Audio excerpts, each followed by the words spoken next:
Het huis van de Bilkers, het huis tussen haakjes, het huis van de Bilkers is verkocht zonder stem van de bewoners. De mensen nou vragen te stemmen voor een naam beschouw ik ronduit als een belediging. Jan de Vries is een van de Bilkers die het net stemmen zal op een nieuwe gemeentenaam. Het is een stil protest tegen de werindeling. Wij zijn passeerd voor een stem in de hele herindelingsproces. En dan vind ik, dan moet je de mensen dan niet benaderen om dan voor zoiets als een naam nog een keer op te draven. Om daarvoor te stemmen. De Bilkers die het wol stemmen, maar vooral grote moeite met de naam Franeker. Ik heb niks tegen op Franeker of op Franekers. Alleen ik vind dat je het hebt over een herindeling, dan heb je een aantal gemeentes die bij elkaar komen, een aantal dorpen van andere gemeentes die erbij komen, heb je een nieuw gebied. Dan vind ik eigenlijk ook dat er een nieuwe naam bij hoort. Het liefst had ik gewoon Noordwest-Friesland. Dat dekt de lading, dat wekt die weerstand. Dat had de beste naam geweest.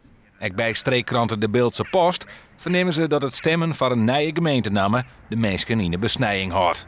Dat gevoel leeft wel bij een deel van de mensen. Dat ze zeggen, ja, wij zijn nooit kend in deze herindeling. En dan maar we nou wel de gemeentenaam kiezen. Dat doen we niet dan met. En ja, dat is een klein protest. En het is afwachten hoe groot dat wordt.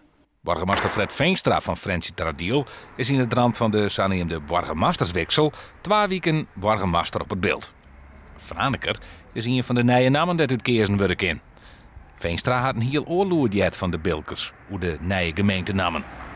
Nou, ik ren hier nou 14 dagen om en ik heb absoluut net het idee dat mensen zich hier aan de kant zet vielen. Iedereen binnen de gemeente, het ambtelijk apparaat, maar ook de bevolking. Iedereen is wel positief hoe die werindeling, heb ik het idee. En het beeld docht lieke goed mij als alle andere gemeenten en alle besluiten worden democratisch naam. Dus wat dat betreft aan de kant zet vielen, dat ken hij net. 6000 inwoners van de aankomende fusiegemeente hebben intussen haar een stem uitgebracht. Dat is een dikke 10% van de kiesgerechtigden.